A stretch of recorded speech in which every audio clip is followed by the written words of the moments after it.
India अपना gas और oil कहां से लाता है? चलिए समझते हैं देश की एनर्जी सप्लाई की पूरी कहानी।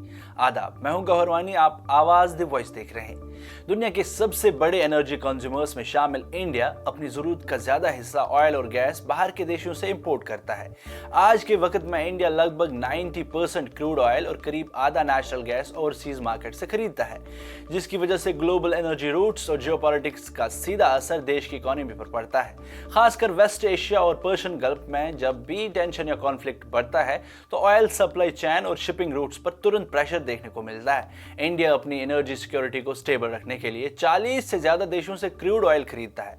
फिलहाल सबसे बड़ा सप्लायर रशिया है, जो रोजाना 1 मिलियन बैरल से ज्यादा ऑयल इंडिया को बेचता है। इसके बाद सऊदी अरबिया और इराक जैसे गल्फ के बड़े प्रोड्यूसर्स इंडिया के लिए इंपोर्ट पार्टनर्स हैं, जबकि यूनाइटेड अरब इमारात्स भी एक मेजर सप्लायर बना हुआ है। गल्फ रीजन के अलावा इंडिया ने अपनी सप्लाई को डाइवर्सिफाई करते हुए United states, Nigeria, Mexico, Brazil जैसे देशों से भी क्रूड ऑयल खरीदना शुरू किया है। नेचुरल गैस की बात करें तो इंडिया दो तरह से गैस इंपोर्ट करता है, एलएनजी और एलपीजी।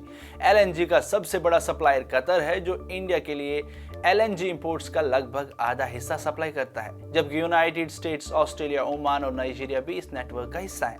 एलपीजी यानी कुकिंग गैस सिलेंडर्स की सप्लाई का ज्यादा हिस्सा गल्फ से आता है, जहां सऊदी अरबिया, यूनाइटेड अरब इमारात्स और कतर मिलकर 90% से ज्यादा एलपीजी इंडिया को भेजते हैं। इंपोर्ट पर इतनी डिपेंडेंसी के बावजूद इंडिया के पास अपने भी कुछ इंपॉर्टेंट ऑयल और गैस फील्ड्स हैं। सबसे बड़ा ऑफशोर फील्ड मुंबई है, जो अरबियन सी में मौजूद है। देश की डोमेस्टिक प्रोडक्शन का बड़ा हिस्सा देता है। नेचुरल गैस के लिए कृष्णा गोदावरी बेसन एक मेजर हब बन चुका है, जबकि राजस्थान का बर्मर बेसन और नॉर्थ ईस्ट का आसाम भी ऑयल और गैस प्रोडक्शन के लिए काफी इंपॉर्टेंट है। दुनिया के सबसे पुराने चल रहे रिफाइनर्स में से एक डिग बॉय रिफाइनरी भी आसाम में ही मौजूद है।